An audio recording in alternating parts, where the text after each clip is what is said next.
Welcome. I'm Jessica Tejan, and this is the Evolving to Exceptional podcast, where we talk about reaching peak performance in our workplaces, homes, and communities so that we can live our best life possible, an exceptional life.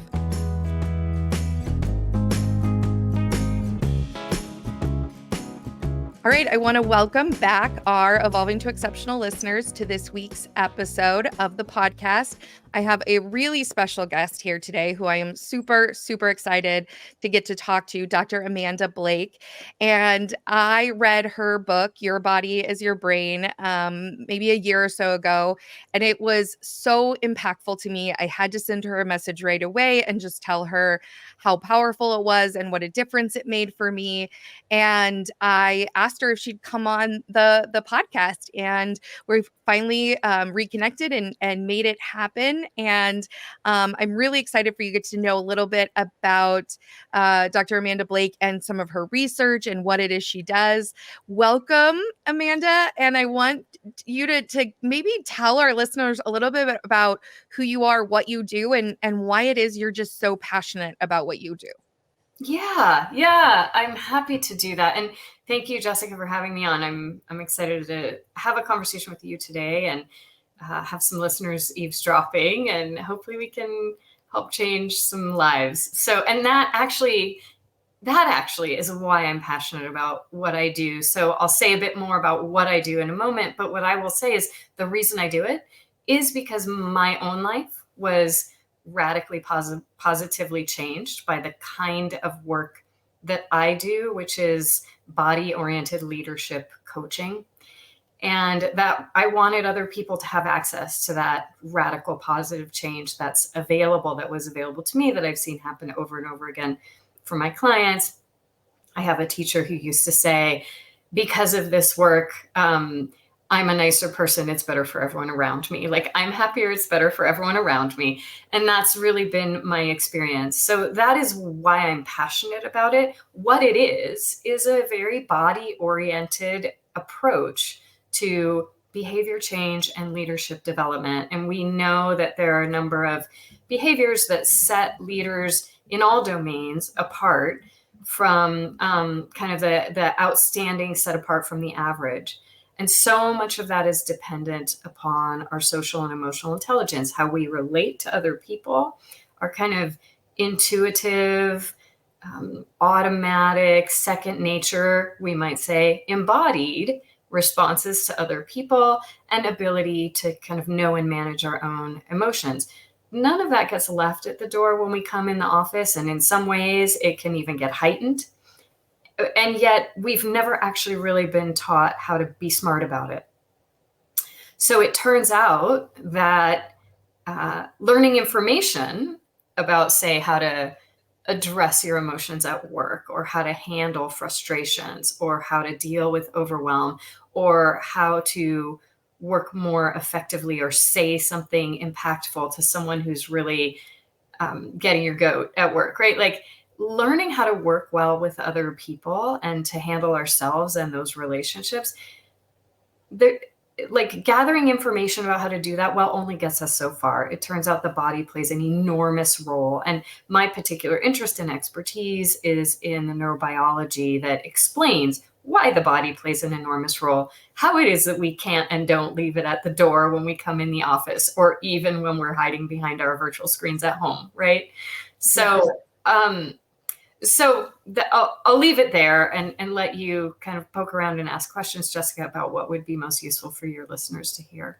Yeah. And I want to say your book, like I said, was so transformative. I actually keep it within arm's reach so that I can reference it. So for our listeners, if you haven't checked this book out, I have to highlight it. It's one of my favorites. I have the Audible and the book itself, which I read a lot, so it's rare for me to read something more than once. And your book is just so practical, I feel like, with understanding of concepts and how to then kind of apply them. So I maybe want to dive into that first a little bit. Is what are some of the ways that you see this work impacting people the most? What do you see in terms of the leaders that you work with and the individuals that you coach or work with that really makes a difference for them? Yeah, well, my research shows this too. Like the very sort of top of the list outcome of training yourself to have greater embodied self-awareness, which is a lot of what the book is about, is greater resilience. So in my research, that's come out as the top outcome among those that I've studied, and there are more that I could study. There are a number that I've studied and more besides that we still want to look into. But generally speaking, when you increase, improve, grow your embodied self-awareness, I'll define that term in a moment, your resilience tends to grow along with it. And resilience to things like overwhelm, pressure, change, it's the capacity to really recover your center and yourself, we might say, in situations that are difficult and hard. And goodness knows, like everyday situations at work present us with opportunities to lean on our resilience all the time. So that's really like if there was one thing, that's the top thing. But there are also all these other benefits that we can talk about. But before we go much further, I do want to define that term I used, embodied self-awareness. So that's defined in the research literature as present moment, non-judgmental attention to sensation, movement, and emotion. So if you right now, Jessica, or any of your listeners just want to check in right now, for example, where's your left shoulder in relation to your right foot? And that's something you know. It's a form of knowing. It's a form of intelligence. It's a knowledge. You know, but you know that by sensing it, by feeling it, right? And similarly, if you were to make a slow, languid gesture or a really fast gesture, you know something and are expressing something at the same time through movement. So we get up and we give our PowerPoint presentations and we come off in a particular way because we're expressing what we know, who we are, and people are receiving that in a certain way. And so that actually impacts and affects our relationships. So again, that term embodied self-awareness is really about that present moment, non-judgmental, not like, oh my gosh, I don't like how I'm showing up, but oh, here's the expression on my face right now. Oh, here's the tension in my shoulders right now. Oh, here's how I'm breathing right now. Oh, I'm tapping my foot. A lot of times these things are just outside of our conscious awareness and we don't realize. And when we surface that, when we bring that into our conscious awareness, whole bunch of benefits are available to us, resilience being, chief among them, but lots of others we can talk about. I love that you highlight the resiliency element of that and that you defined embodied self-awareness. That was a term I'd never heard before reading your book. And when you define the difference between conceptual self-awareness, which is our awareness of how we think about or see ourselves, compared to that embodied self-awareness, it's really a contrast. And I think it's something that is not we don't really do a lot in the workplace, and we don't really talk about or pay attention to that embodied self-awareness component. What are some of the things that get in the way of, or that are maybe problematic for people when they don't have a sense of, or they don't have that embodied self-awareness? So the first thing, we just have a lot of cultural barriers, and there are actually neurobiological barriers too that I'll talk about. So first is we spend a lot of time in school training our ample intellect. Conceptual self-awareness is a little bit different in cognitive terms from our kind of intellectual knowing about facts and information. It's facts and information about ourselves, right? Conceptual self-awareness. But like to be good at our jobs, we need domain expertise. And so we study to be an engineer or a lawyer or whatever, fill in the blank. We study to become good at like a certain set of content and a certain set of intellectual skills. And that's great. Actually, it's amazing that we can do that. We are the only creatures on the planet that do that. It's truly something to be amazed and astounded by. However, we have been so amazed and astounded by ourselves that we've forgotten there's a whole other aspect of our intelligence. And every creature on the planet has some degree of this kind of embodied intelligence. It is, as I said, a knowing, a capacity for knowing. Like if you step on a cat's tail, it knows its tail has been stepped on. That's not the same as engineering, right? It can't like measure and weights and measure, da, da, da. It can't tell you in words, but it knows its tail has been stepped on. We know when we stub our toe. We know when we stub our heart, right? And so there is an embodied knowing about our experience. We tend to, I wouldn't even say discount it. We actually don't realize that it's a form of knowing. It's not like we know that it's a form of intelligence and we go, but it's not that important. It's like we don't even realize that that's a huge aspect of our intelligence and that it actually affects our actions all the time, every day, outside of our conscious awareness, which is why surfacing embodied self-awareness, becoming aware, is such a powerful intervention. Okay, so conceptual versus embodied self-awareness, two different ways of knowing. There are these obstacles to embodied self-awareness. They include this complete overlooking and not realizing. They include a strong overemphasis on our intellectual ways of knowing. And neurobiologically, we're actually tipped to pay attention to the world outside our own skin. So everything internally is kind of put on autopilot because we have these amazing complicated brains that can put everything on autopilot as much as possible until there's something we need to tend to. And so we tend to rely on that, lean on that. And what's also true is that neurobiologically, the nerve cells that tell us about the world outside of our own skin, so that's our eyes, ears, our nose, our sense of taste. It's what we normally call our five senses. Those nerve cells are actually larger. They are myelinated, which means they have this insulating fatty sheath. There are signals that travel along those nerve cells faster than the signals we get from inside of our own skin. So when we're paying attention inside our own skin, a lot of times we need to close our eyes. We need to go to a quiet place, right? Because both on a biological level, those sensations whisper as opposed to shout. And on a cultural level, we're not accustomed to paying attention to them. And so they get disused, and we're just like we're not as practiced at paying attention there. And so we really need to close our eyes and go someplace quiet. That's the habit, right? With time and with practice, you can actually develop the capacity for embodied self-awareness and I would invite you to do this, Jessica, any listeners to do this, where as you're listening right now, can you feel your seat in the chair? Can you notice that you're actually in a chair, inhabiting a sitting position, that there's the weight of you on the chair, that you're being supported by the ground? Can you actually experience all of that while you're listening? And for most of us, we don't. We get really caught up in the listening, which is our exteroceptive or externally facing sensory system.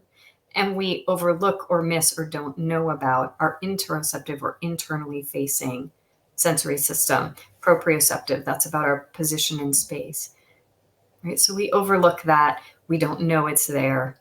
There are a bunch of obstacles. Doesn't mean we can't overcome them. So maybe we'll talk about that too. Yeah, I think it's so powerful too, and I've done this with some folks where I have them become like present and notice, like you were just talking about, and it's amazing how much we can tune out, especially in terms of like pain or sensations or um and the more that we've trained our bodies to do that, to kind of ignore, the need to go to the restroom or the need to eat food or have a drink of water or all of those, like the kind of even survival related things we can really start to ignore. And I continue to be really surprised at when you ask people, where do you feel that in your body, or where do you notice something, when you're working with them, how much all of a sudden things come out that they were so unaware of, by just paying attention to those sensations or just noticing what they're experiencing, in that area. I'm curious a little bit about, yeah, what are some of those things that can help people overcome these challenges, and maybe a little bit about the benefits of doing so. Yeah. Well, maybe if you don't mind, I'd love to talk about the benefits first, because Sure. there's no point overcoming them unless we understand why would we bother? you know, Yeah. it actually, and I won't, I'm not going to fool around. Like, it takes some work.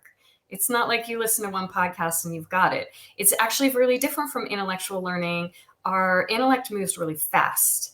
But if you want to train to be a tennis player, or you want to learn to play the piano, you're going to have to practice over and over time. And learning the skill of embodied self-awareness is the same way. Like, we wouldn't go to the gym one afternoon and do some sit-ups and come home and be like, now I have abs and I don't really have to go back and do that anymore. I mean, whatever, we all have abs, but like, now I have a six pack, now I have strong abs, right? You build that over time at the gym. And developing a capacity for embodied self-awareness is the same way. The body learns through practice over time. So it's a commitment. So to make that commitment, it makes sense to be like, well, why would I bother? So let me talk about some of the benefits that I talk about in the book and some of what I've found in my research. Because I think it's incredibly, like I said, it's been better for me and everyone around me, right? It's just incredibly powerfully impactful. So I already talked about resilience, which is the capacity to recover from or bounce back from stress. And one of the things I want to say about that is, like, it helps us as individuals to increase our resilience. Organizationally, we have to be careful that we don't just go like, individuals, you all increase your resilience so that we can throw more at you and do more faster, right? There is actually a limit to how much resilience we can probably build as humans. However, for most of us, we haven't reached our limit. We have a lot more capacity than we think we do. And there's a lot of possibility for our own, like, peace of mind and peace of heart to develop a capacity to really come back. So resilience is one of the very, very clear outcomes. Adaptability to change. Goodness, do we know we need that in today's fast moving, rapidly changing world, right? So adaptability comes out on top as well as one of the really key things that emerges out of embodied self-awareness. And flourishing. Flourishing is a measure of satisfaction with life and well-being. And a lot of times what I say, and I talk about this in the book, I give a number of examples, even examples from my own life, about how when we're overriding our body's signals, part of what we're doing is we're like missing that physical knowing that can tell us something about what we care about, right? So care is a feeling. It's a felt sense. It's an experience. You care about your child, your parent, your pet. That's a feeling that you experience. You might also have an idea like, oh, I love this person, right?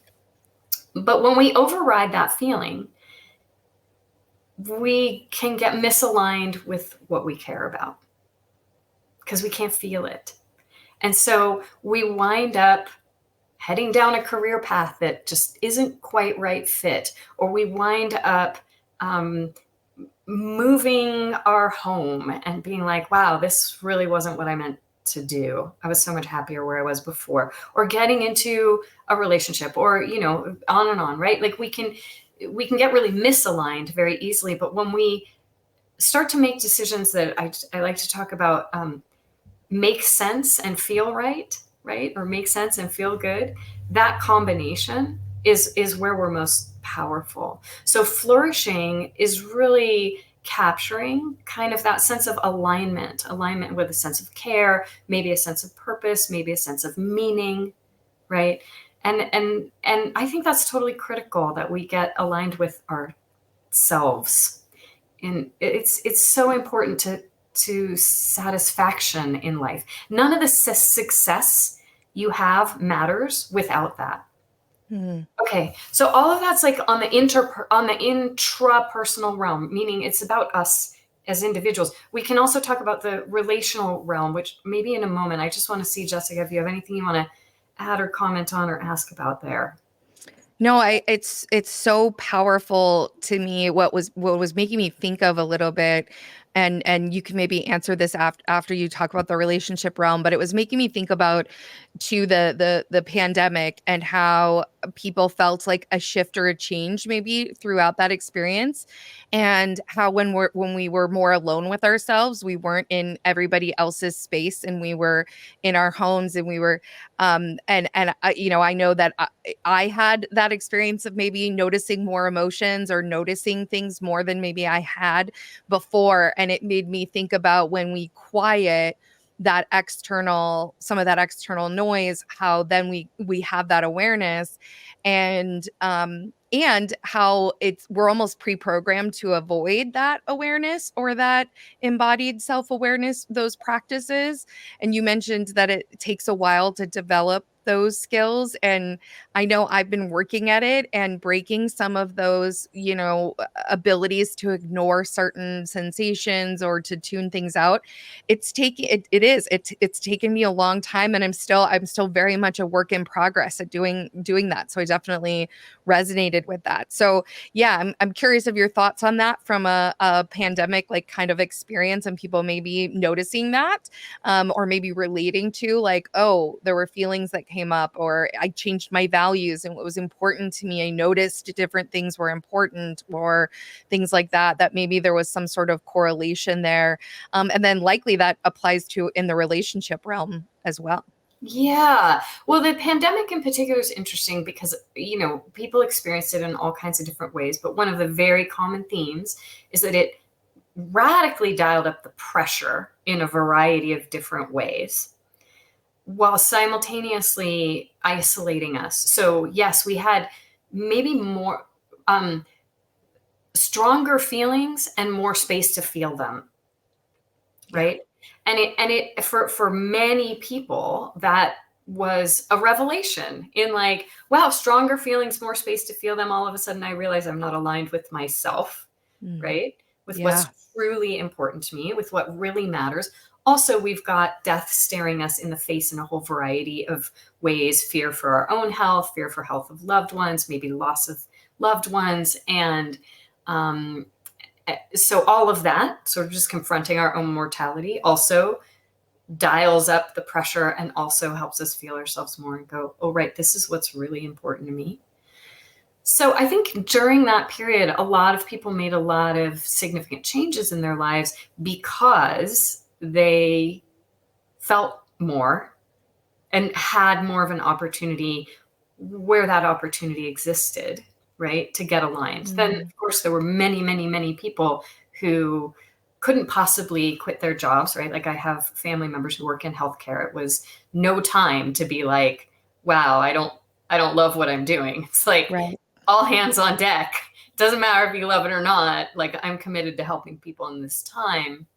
So many frontline workers in a number of industries that had to keep delivering food and making so not everybody had the opportunity to make those kinds of changes, but I think a lot got surfaced during that period. And a lot of that's still in fallout now, right? Where people are like, hey, I really realized something, and I'm still trying to line up the external circumstances of my life to match the internal Mm. experience. That's actually really important to me. So I guess that's kind of my thought about the Yeah. pandemic.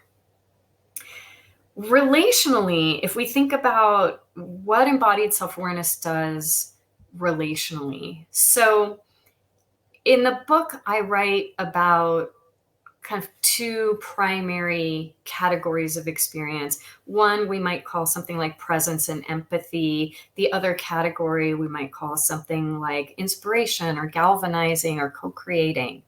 Right? So there's like a connecting and a leading that become more available to us when we deepen our embodied self-awareness. And some of what my more recent research shows from an empirical perspective. So when I wrote the book, I was drawing on a whole number of different um, domains and different streams of research. But what I didn't have when I wrote the book was anything beyond anecdotal evidence. Since then, I've been able to gather the empirical evidence that says across hundreds and hundreds of people, yes, we are really confident that as embodied self-awareness rises, so does resilience, so does flourishing, so does adaptability. And in the relational space, we see that a sense of connectedness and empathy and the ability to manage conflict all also come along with developing embodied self-awareness.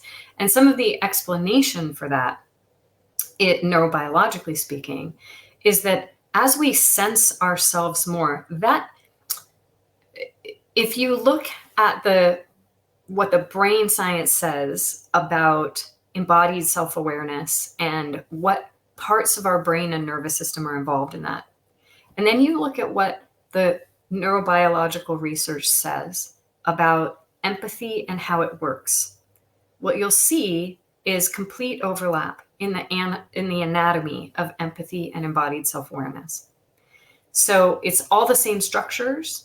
And essentially what's happening when you're empathizing is you are feeling inside yourself what you imagine or think what someone else might be feeling.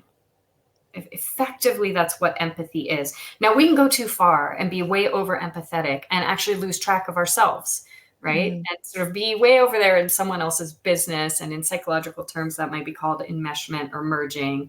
That's not healthy for us. But for many of us, we will actually dial up our capacity to empathize with others when we can feel ourselves more deeply, because that's the phone line to empathy, whatever. We don't have phone lines anymore in this world of cell phones. I'm dating myself, right? But that's like the telegraph line to empathy. That's how we actually get connected to other people. It's how we get attuned, is by sensing it inside ourselves. Oh, what would it feel like if I had that expression on my face, and what would that mean to me? Or, wow, if I had my arms crossed like that, none of this is stuff that we think through in words, right?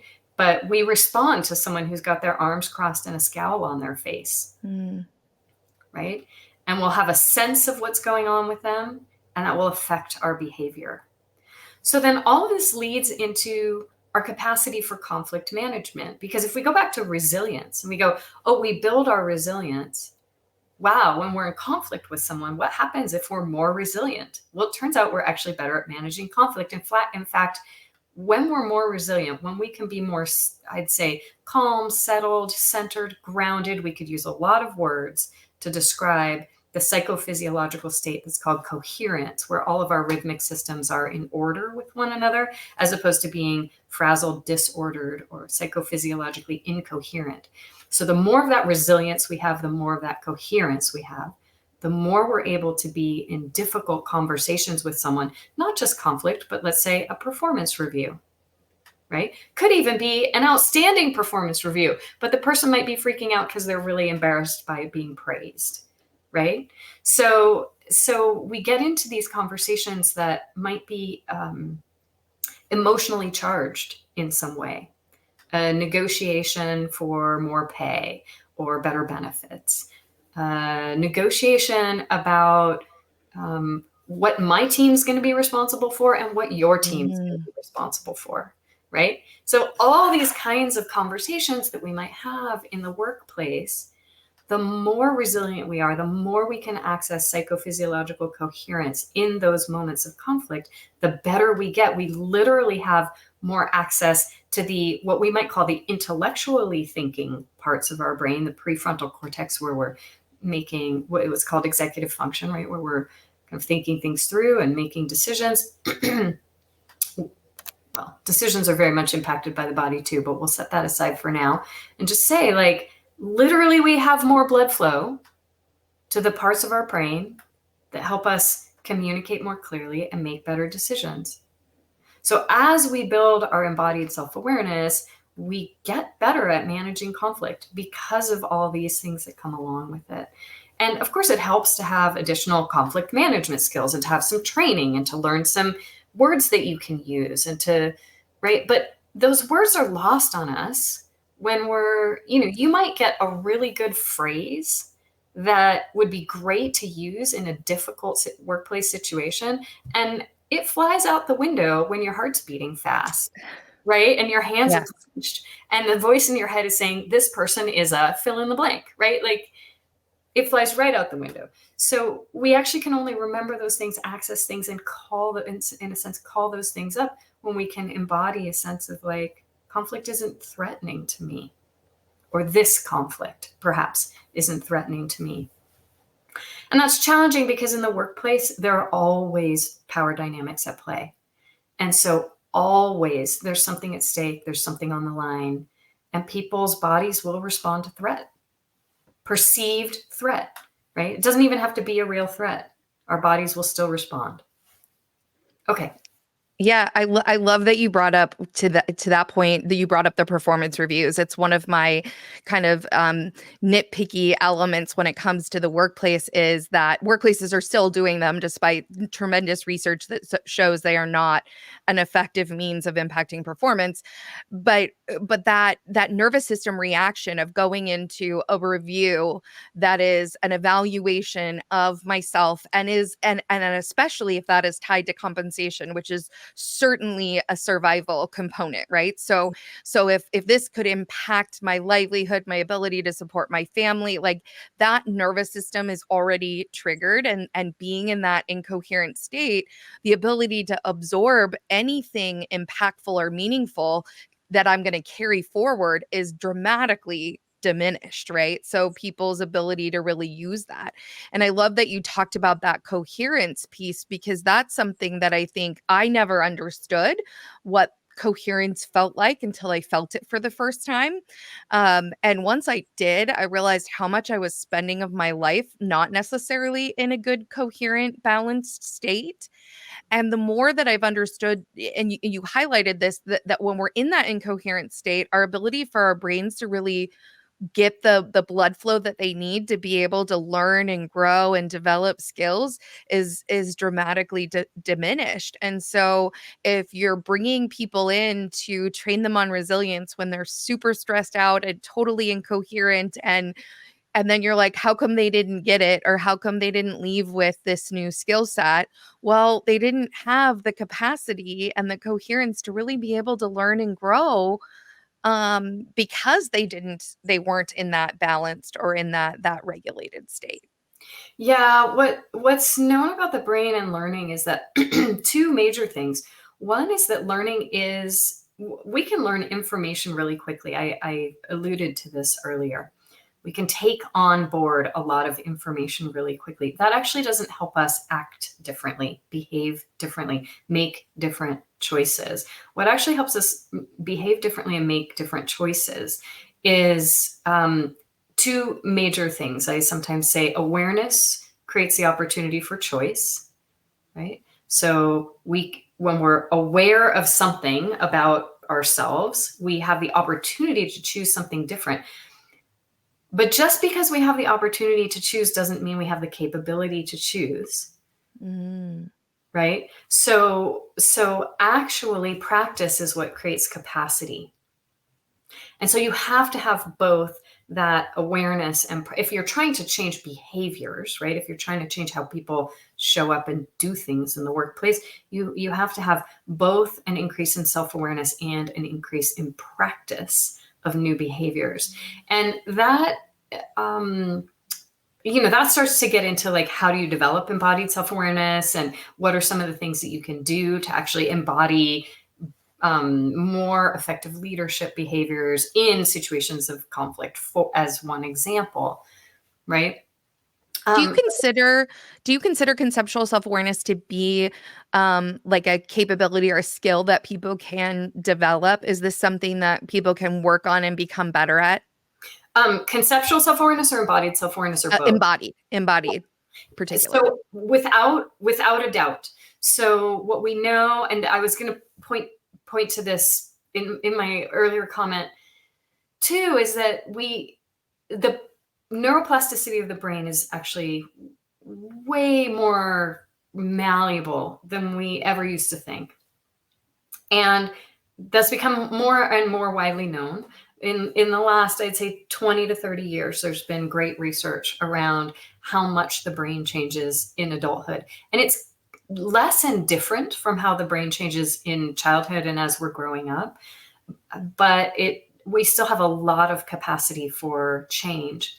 And so both the anatomy that is involved in conceptual self-awareness and the anatomy that is involved in embodied self-awareness are equally neuroplastic. They are equally open and available to learning and change. And of course, the same thing is true with our capacity for intellectual learning and retaining new information as well. With aging, all of those things slow down, they get a little rusty, it gets a little harder.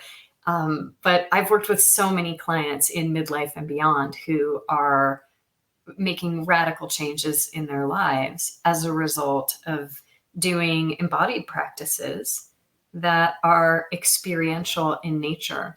So one of the things that's interesting about the brain, there's two major things I think that support learning in the brain. They're not the only things. One is having kind of the right set of neurotransmitters, right? So what supports learning are neurotransmitters that are, dopamine is one of them, right? That really, like when you're in a state of pleasure and enjoyment, that makes a huge impact on learning. Norepinephrine, adrenaline also can make a huge impact on learning, but in a very different way, which is like we learn what not to do. We learn that's the kind of hot stove kind of learning, like, oh, I'm not going to touch that again. And in emotional and relational life, there's a lot of hot stove learning, right? Like I'm going to shrink away from something that is a potential threat, right? Yeah. So we'll learn in the presence of neurotransmitters that are released with strong emotion, enjoyment, or fear, right? And fear is not the greatest way to get people to kind of adopt new ways of being. I mean, it works sometimes, and it's not necessarily how we all want to live our lives. So I don't advocate for that. So being in a zone where we're really enjoying ourselves and kind of having ahas and are emotionally engaged, that's really, really important to learning. The other thing is that if you follow the experiential learning cycle, which kind of takes us through a cycle of having an experience, evaluating what it means, actively experimenting and practicing with it, and then coming back to review that and making some like overarching understanding of what, of a situation that actually follows very closely the anatomy of how learning shows up in the brain and even how children learn, right? Which is to say, and particularly so for things like embodied self-awareness, emotional learning, learning relational and behavioral habits and skills. So that is all learned from experience. It's not learned from a book, right? It's learned from immersing ourselves, experimenting, and drawing sort of unstated principles and conclusions about how we want to interact with people. And so one of the things I think that's really useful to keep in mind is that if we want to advance our careers, if we want to influence a group of leaders, like if you're an HR leader who is trying to influence a group of leaders inside your company to shift their behavior in some particular way, like what's going to make the learning stick is making it experiential and fun and relevant. Right? That is how the brain learns. And I'll pause there and let you comment. And Yeah, no, I think that makes so much sense, right? Because you want it to be something that is present in what they're doing and actively doing it. It makes me think about I've used these practices a lot with my kids who are young. I've got an 8-year-old and twin 4-year-old girls, and it's actually amazing to see how quickly, to your point, in terms of their development, they become very self-aware because they aren't yet programmed to ignore certain things or to resist emotion. Or and I liked your comment on fear, and it made me think of, especially with children, as just kind of an analogy. You can use fear to get compliance in children. You can use that they're afraid of you so that they will do it, but that doesn't create a choice. It takes away that choice, right? They're not choosing to do it because they know that it's important, or because they want to, or for any other good reason. They're doing it because they're afraid. And I think it's the same in the workplace. When people are doing things because of fear, it's compliance based. So you're not getting their full self. You're not getting their full capability or their full capacity, because it's limited by, I'm doing this because I'm afraid of you, but not really because I can see that it's important, or that it matters, or that I should give myself to it fully. Yeah, and that compliance may be accompanied by resentment, maybe accompanied by, I will begrudgingly get this work done at the very minimum of effort, right? And so that compliance route actually there are times when compliance is appropriate, right? You can look at certain kinds of industries that require a really high level of safety. I'm thinking of things like the nuclear industry, or certain kinds of medical procedures, or there are times when compliance is actually it says a useful floor, but it only sets the floor, right? It doesn't actually invite or inspire people to really get engaged and bring their best. And then we leave all kinds of energy on the table for, and sometimes it's fine for people to just come to work and do their jobs. It depends on what kind of job they do. But you know what? If it's my surgeon, I really want them to be like pretty engaged in what they're doing. You know Well, what and I mean? And even if it's not a surgeon, like their own energy, their own contribution, no matter Yes. what they're doing, it's going to make such a difference for their life if they can do it because they understand why it's important. It makes me wonder a little bit when we think about, you talked a little bit about your research, and oftentimes some of these practices, like really listening to the body to help you make wiser decisions, or listening to the body to help you with navigating conflict, or these different situations that you're talking about, can be seen as kind of more esoteric, or more not necessarily like rooted in science. And I think that was one of the things that was really helpful for me, was to see the scientific connections, or to understand the supporting materials. And you talked about the resilience element, and being able to correlate that. What is there anything else that some of the research that you've done has really shown to help strengthen, or help to maybe help a leader who's trying to understand, is this scientific, or is this just meditation? What is it that we're talking about here, to maybe ground it in a little bit more of that research? Yeah, I think that's good. And frankly, that's why I wrote the book. It's why I did have done the research that I've done. Quite frankly, when I came into this realm of learning, I was on the one hand totally captivated because of the changes that were happening in my own life. And on the other hand, totally skeptical. In fact, I got a reputation I've studied at a number of different academies, but first place I went got a reputation as sort of the biggest skeptic they'd ever had, because there was an intellectual part of me that was like, I just don't buy it, right? Like, why should standing in a particular way, or doing a series of movement practices, I'm not talking about yoga, and I'll talk about yoga in a minute, like, why on earth should that change how I show up in my life? Right. But I became better able to manage conflict, right? A relationship in my life that was a family relationship that was beset by bickering at all times, right, has totally changed because I've been able to change how I show up. Now, that doesn't always, the other person's not always going to be so cooperative they were in this case, right? But it matters how we show up, and it can make a really big difference. So I think a couple of things about the research.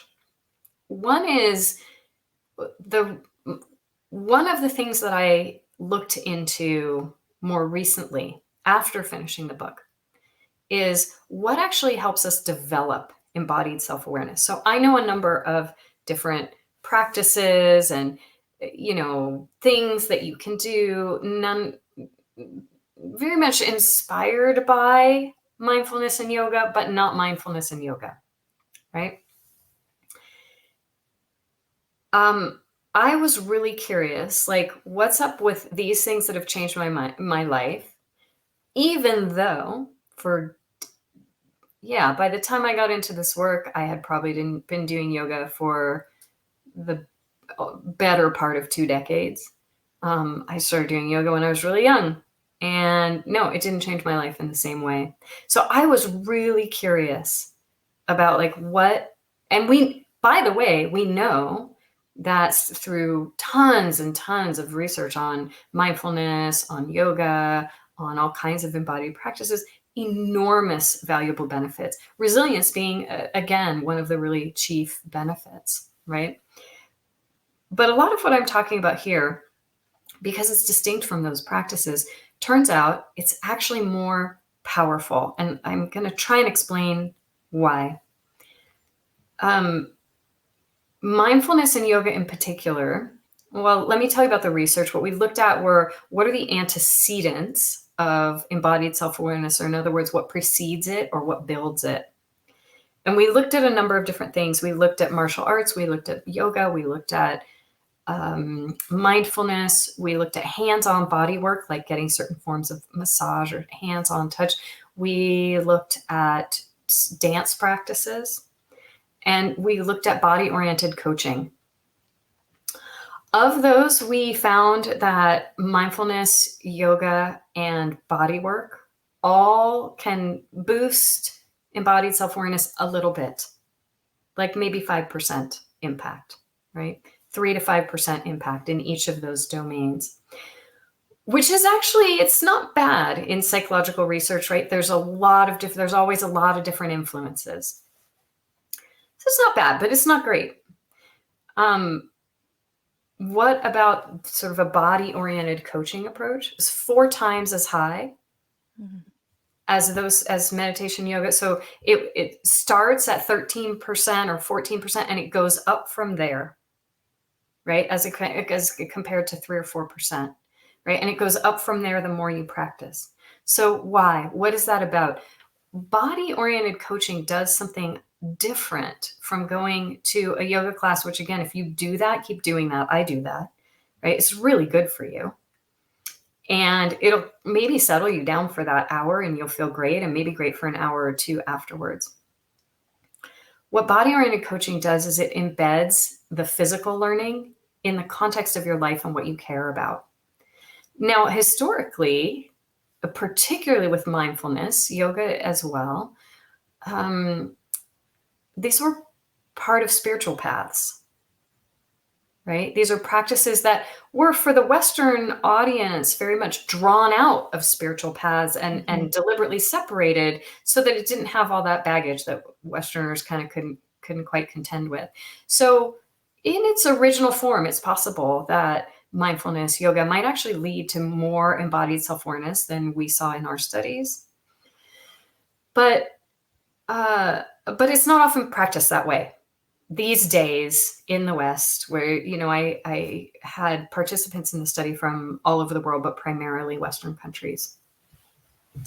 And so I think that contextualization is really, really important and valuable, because when we shift the way we sit, stand, move, hold our eyes, right? If your eyes are really sharply focused on one thing, or a little more relaxed and you're a little more in your peripheral vision, or do you feel your feet on the floor? Or are you in this meeting? Are your hands open or closed, right? And how is that tied to what you care about and how you want to show up as a leader, right? That's very different from yoga. It's not that yoga can't contribute to that, but I think that's why we see such a significantly greater impact and a growing impact the more you practice, because it is changing the way you show up. It's like, well, I'm going to tilt my chin a little differently in this meeting. Nobody's going to know I'm doing it, but I feel more confident when I have my chin level with the floor, or when I have my eyes engaged with the horizon. Or I feel more relaxed when I open my hands rather than clench them. And I know if I'm more relaxed in this meeting, I'll show up differently. I'll have something different to contribute. So help a little bit with, and those are some really great examples, but those results are staggering, honestly, to me, of the difference that body oriented coaching makes. What does that look like? Or maybe give some examples of what you mean by that approach. Okay, great. So a couple things. One, it was staggering to me too. I was expecting a difference because of what I've seen in my own life. But also, as a researcher, I really do try and go in with a pretty blank slate, open mind as much as possible. I was really surprised by what a profound difference. And what the kinds of practices, let me give you like a couple of very specific client examples.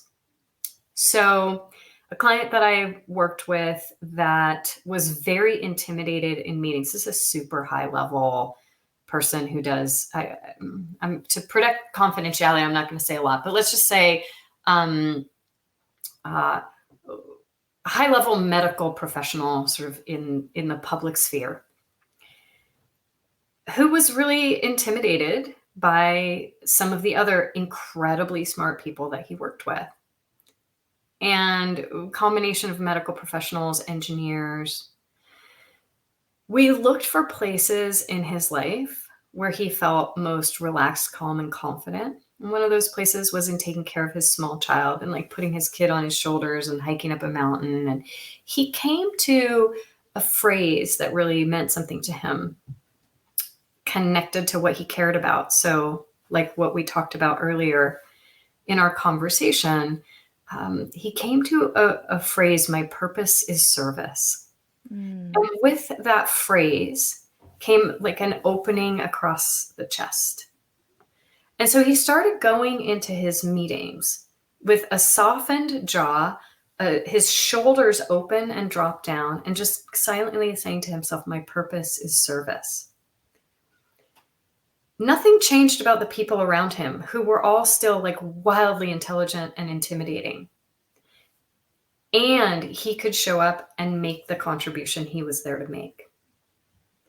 The thing that they had hired him to do that he was previously kind of shrinking from doing, because he was like, oh, these people are so much better than me in his own mind, right? And when he could drop out of that story, they have something that I don't have, and go, my purpose is service, and maybe I have something that they don't have, right? Sort of implied in that, but not because he's doing some I'm better than you thing. Right. Right? So that's one example. Another example, a woman that I worked with who she came to me because she was having a lot of trouble setting boundaries at work. So anytime anyone ever asked her to do anything, her answer was yes. And yes was the only answer that she knew how to have. So part of what she needed to do was like actually have some other words, like no, or if you want me to do this, I need to drop these 3 things, which is more important, or can we negotiate about timing, right? She actually needed just some different language. But in order to use that different language, she needed to make a physical change in herself, because yes was so automatic, so immediately on the surface, so much the first thing out of her mouth, that she actually needed to shut her mouth, not say yes, right? That is a physical act.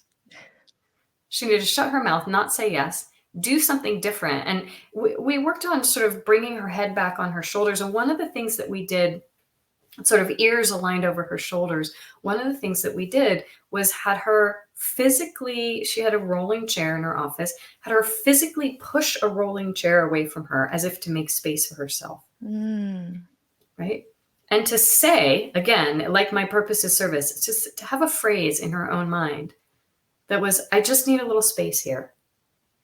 I need space here. So before she would decide, before she would say yes, she did something else first, which was, I need space here. She had something physical that she could do, right?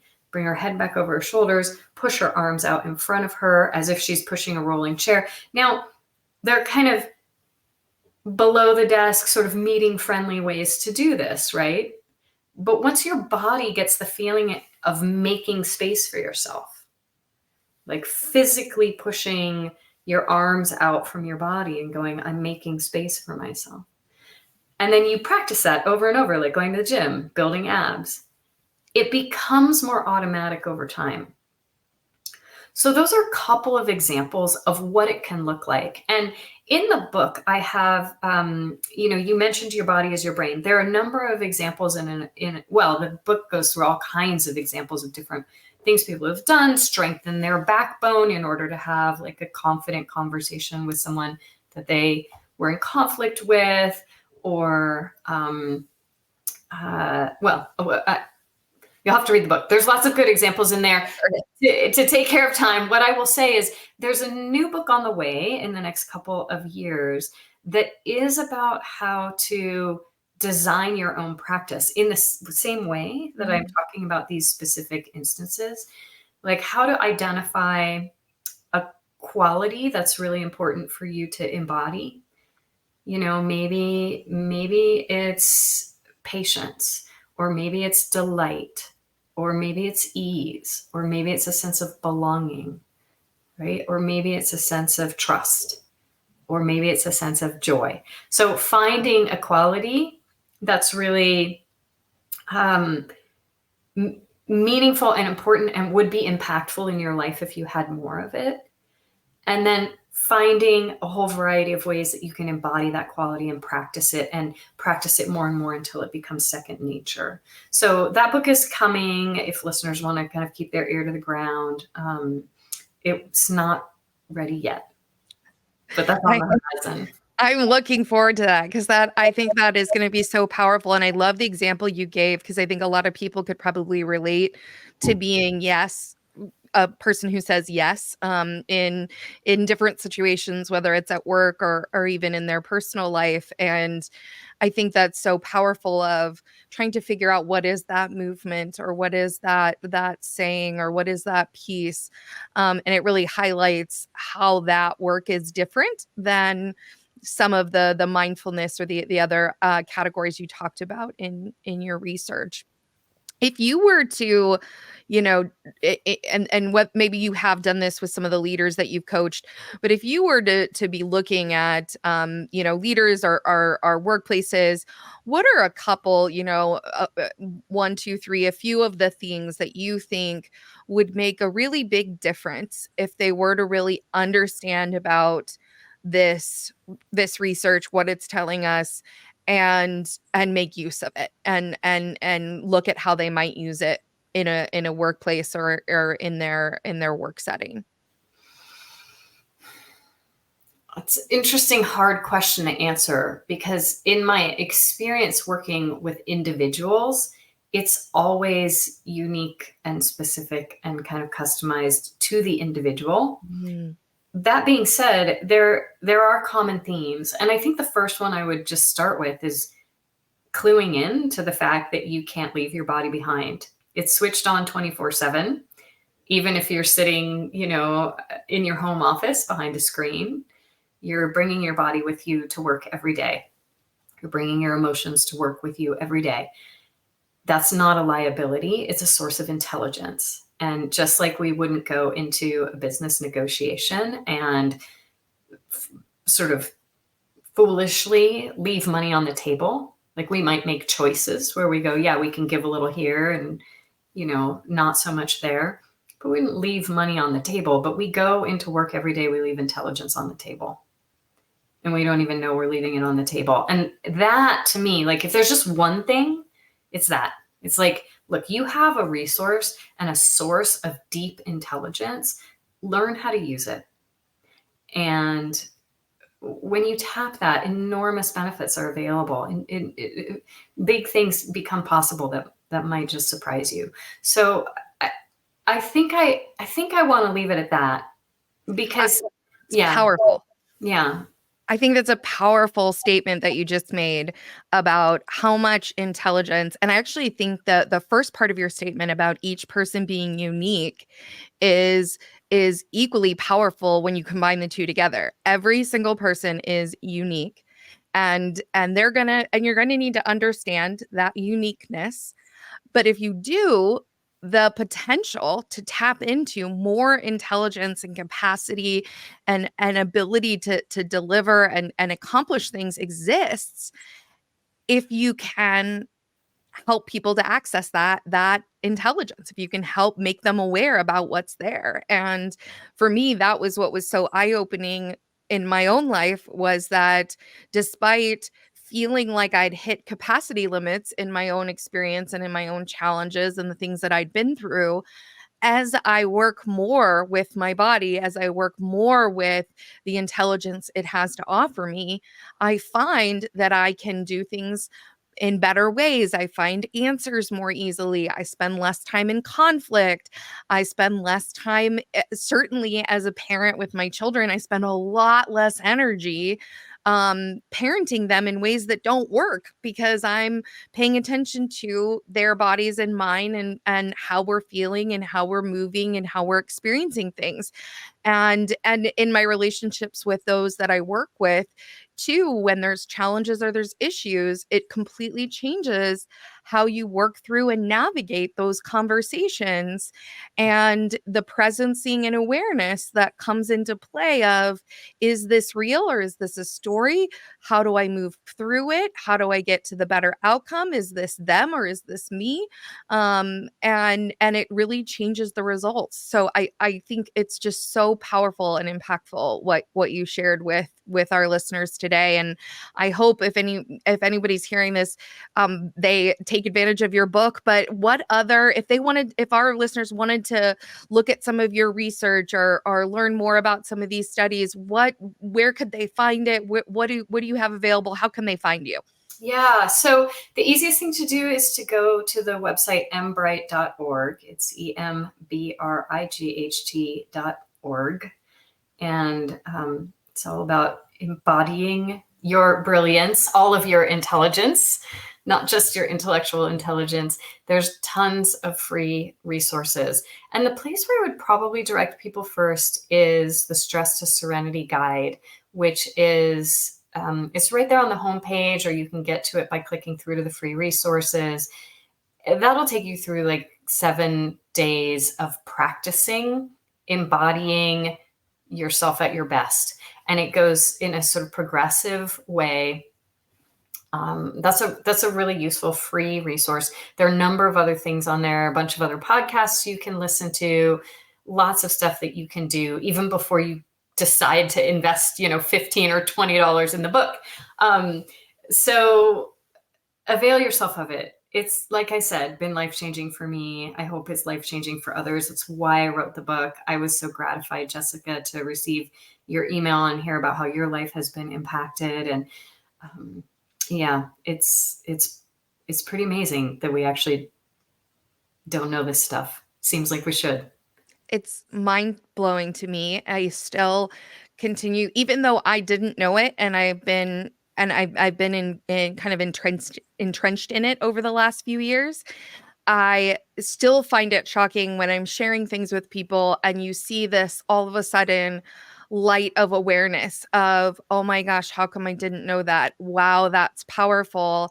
And yeah, I think there's just so many people that need to have this understanding. And I think what's really cool is that there's so much more depth still to explore, because this research that you're talking about and this understanding, while we know it to be true, real studies demonstrating how far people can go or the impact, there's still a lot of space in the area to see what might be possible in terms of tapping into human intelligence. Very, very true. And in research terms, we're really at the beginning in terms of really understanding embodied self-awareness and how to develop it. So we're standing on the shoulders of giants. Lots of great research has been done already, but to go down this path, I think, is a really exciting one. And I will say, Jessica, you've been doing this for a few years yourself. Like, welcome to the path. I've been doing this, 20 years, and I'm still very much at the, I don't want to say in the starting gate, but like continually fascinated. There's a lifetime path of learning available, and for anyone who's interested. I love that you said that. And one of the things it took me a while to figure this out with embodied self-awareness, but I think you say this in your book somewhere, but talking about how embodied self-awareness is the present, is in the present, which means we only really have it now in this moment. And in the next moment, we might not. And so it is always something we're kind of always working at, and always having to notice or pay attention to, because our environments change, our experiences change, and the relationships we have change. And so yeah, I absolutely love it. So any final thoughts for our listeners? Anything you want to share before we wrap this episode up? I think I just want to say, like, anyone who listened to the end, thank you for your time and your engagement. I hope that this offers you something really valuable for your life. That's why I do what I do. So I wish you all the best. I love it. Thank you so much for coming on and for joining us. And to all of our listeners, just a reminder to always keep evolving, keep growing, keep looking for opportunities to rewire those neural pathways so that you can live an exceptional life, so that you can have more exceptional experiences on your life journey. I hope you have a wonderful week, and we'll be back again next week.